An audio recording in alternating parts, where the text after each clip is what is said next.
spider or loathsome insect over the fire abhors you, or that means hates you, and I dreadfully provoked, he looks upon you as worthy of nothing else but to be cast in the fire. Sinner, consider the fearful danger you are in. 'Tis a great furnace of wrath that you are held over in the hand of that God, whose wrath is provoked and incensed as much against you as against any of the damned in hell. You hang by a slender thread, with the flames of divine wrath flashing about it, ready at every moment to singe it and burn it asunder. And you have no interest in any mediator, nothing to lay hold of or to save yourself, nothing you can keep off the flames of wrath, nothing of your own, nothing that you have ever done, nothing that you can do to induce God to spare you one moment.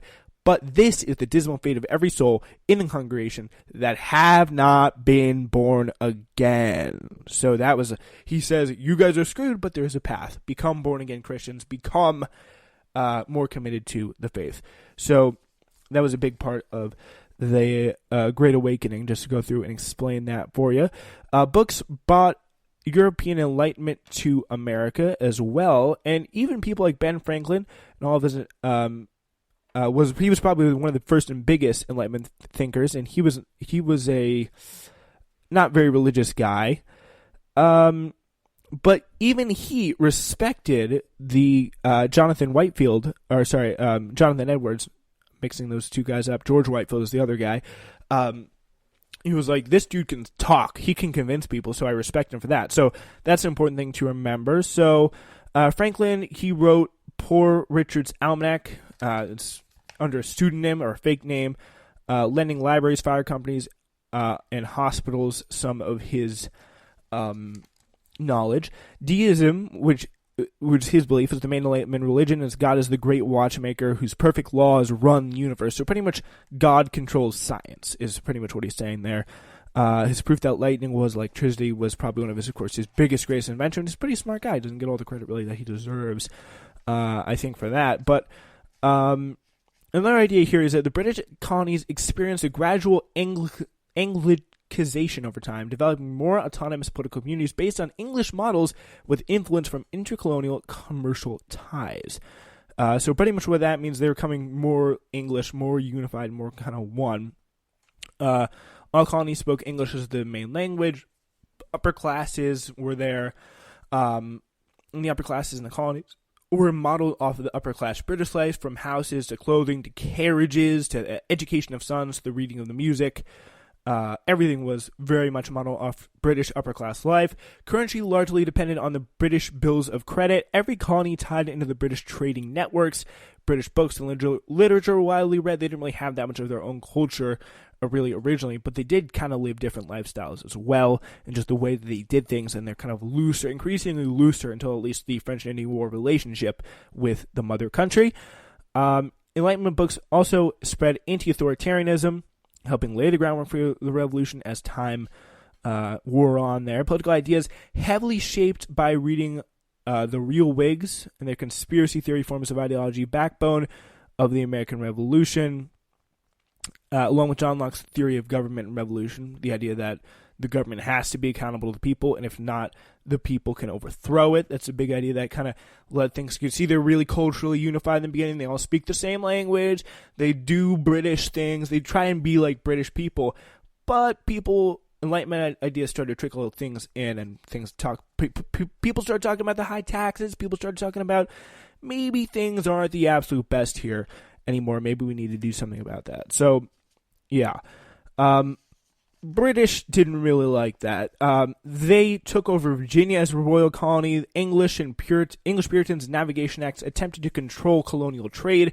Navigation Acts sustained by every single British government, from Puritans to the Restoration to the Dominion of New England to the Glorious Revolution, all that stuff. Every single government all around the colonies, they had to sell back their goods to England. They pretty much allowed themselves to they had to allow themselves to just kind of get ripped off and be the economic servants of England because, well, they were owned by England. They were colonies of England. They kind of had to serve them while they could. Restoration colonies showed King Charles II pretty much carving up his continent. That's what he was in control there. King James, also in the Dominion of New England, attempted to assert control by remaking colonial governments and borders pretty much adding borders on these things. The Glorious Revolution and Oliver Cromwell also tried to recharge colonies with many new restrictions and the introduction of royal governments, and a lot of neglect led to some decades of lax enforcement. And of course, after the French and Indian War, that all changed. And they tried to reassert the control. It was really kind of a push-pull effect. They would try to do some control. British would try to assert some more control. And, of course, then right away, the colony dwellers, the colonists, they would pretty much try and take it right back. The colonists had a long tradition of running their own affairs through representative assemblies, such as the House of Burgesses, New England town meetings, things like that. That was the way they liked to do things. The Pilgrims, they were religious separatists too. They didn't necessarily want to be too related to Britain. Virginia planters controlled the salaries of Anglican ministers, something that really wasn't supposed to happen if the British really had their say. There was a lot of diversity, of course, as we already talked about. New York had a strong Jewish community. Colonists asserted control over taxation and laws through their colonial assemblies, which controlled the royal governors by controlling their salaries. And after that was stripped away, there was bribes that were being paid. Locke's theory of government encouraged colonists to believe that they were the font of political power. The government had to be accountable to them. New churches and colleges, such as the Ivy League schools, meant to originally spread religion, kind of eroded the authority of British mothership ruling, I guess you could say. Experiences in the Wag Wars and the French and Indian Wars reinforced the colonists' belief that the British didn't understand them. The British were very condescending. They were very they talked down a lot. They were like, they're kind of the rubes, like the way you look at someone from like Alabama or something like that. Like he's a little unsophisticated, I guess. That's pretty much how the British viewed people in the colonies, and that kind of got under their skin. So, yeah. And a lot of stuff, the idea of the Real Whigs, which is pretty much a conspiracy theorist group, that gained popularity, showing the deep distrust and mistrust and disdain colonists had in their government. And some of the neglect from the mother country also encouraged the Americans to help and trying to develop their own way of doing things. And also defying these navigation acts, the idea that all goods had to start and end with production in England. They tried to defy that through bribery, smuggling, and that really became a way of life for many. Let's now briefly move through some of the timeline of slavery. We're almost done, I promise. Slavery existed in every colony, although far fewer in the northern colonies, where it wasn't really an economic need. Slavery was everywhere, much more economically necessary in the South. They needed African people there to plant the fields, grow the crops, and make the rich planters money. So like it was much more important in the South. Seaport colonies also participated in the slave trade by providing food, buying molasses, making and selling rum, and or by transporting slaves from Africa. Sugar colonies drew the vast majority of slaves, but Chesapeake, South Carolina, and Georgia all brought slaves as well. A 1662 Virginia law made slave status dependent on who the mother was, which kept slaves trapped in kind of this ancestral bondage. 1669 law made murder of a slave by an owner not punishable by law. Bacon's Rebellion made African slavery the preferred labor force, as we discussed earlier.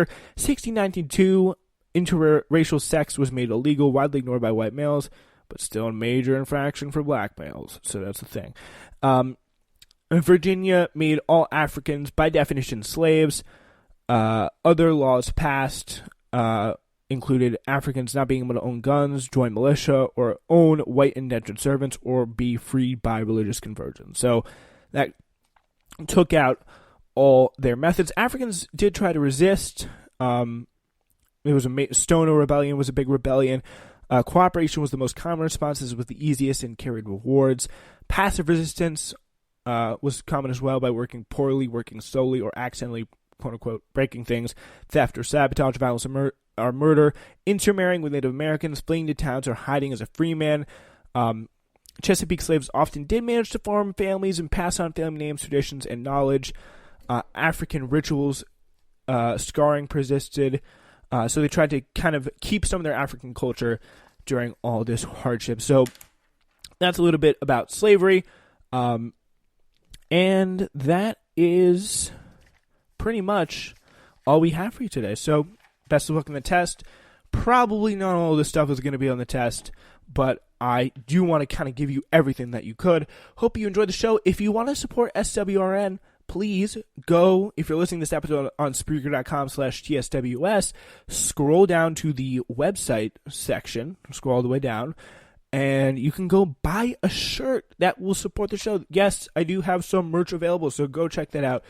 Go to the Spreaker.com/TSWS, scroll to the bottom, and click on the link down there that starts with Teespring. So would appreciate that. If you like the show, enjoy the podcast, check that out. Thank you.